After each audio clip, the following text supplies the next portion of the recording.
আজ বানালাম কুলের তেল ঝাল আচার। আর এই আচার আপনারা সবাই বাড়িতে 1 বছর সংরক্ষণ করে রাখতে পারবেন। তাই প্রথম কুলগুলো আমি বোটা ছাড়িয়ে পানিতে ধুয়ে নিলাম।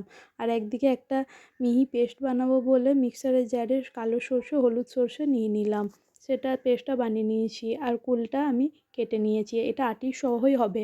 আর কুলের ওপর দিয়ে দিলাম স্বাদ মতো নুন, অল্প লঙ্কা গুঁড়ো, অল্প ধনে গুঁড়ো আর অল্প জিরে গুঁড়ো। আর এটার ওপর দিয়ে দিচ্ছি যে পেস্টটা বানিয়ে রেখেছিলাম আমি, সেই পেস্টটাও দিয়ে দিলাম। দিয়ে তারপরে চামচের সাহায্যে ভালো করে মাখিয়ে নিতে হবে। আর তার জন্য একটা লাগবে কাচের বয়াম, কাচের বয়ামটাও নিয়ে নিলাম। তার উপর দিয়ে দিলাম সর্ষের তেল। আর এই সর্ষের তেলের মধ্যে দিয়ে দিচ্ছি 4-5টা শুকনো লঙ্কা। ঝালটা আপনাদের নিজেদের মতো নেবেন, কমিয়ে বাড়িয়ে। তারপর দিয়ে দিলাম 4-5 কোয়া রসুন আর কুলটা দিয়ে দিলাম। তারপরে ভিতরে তেলের সঙ্গে কুলটা ভালো করে মাখিয়ে নিতে হবে। আর একটু আমি দিয়ে দেবো 3টে চেরা কাঁচা লঙ্কা, তার ঝালটাও সুন্দর হবে, তার জন্য আপনারা দিতেও পারেন না দিতেও পারেন। আর এটা রোদে রেখে 1 বছর সংরক্ষণ করা যায়।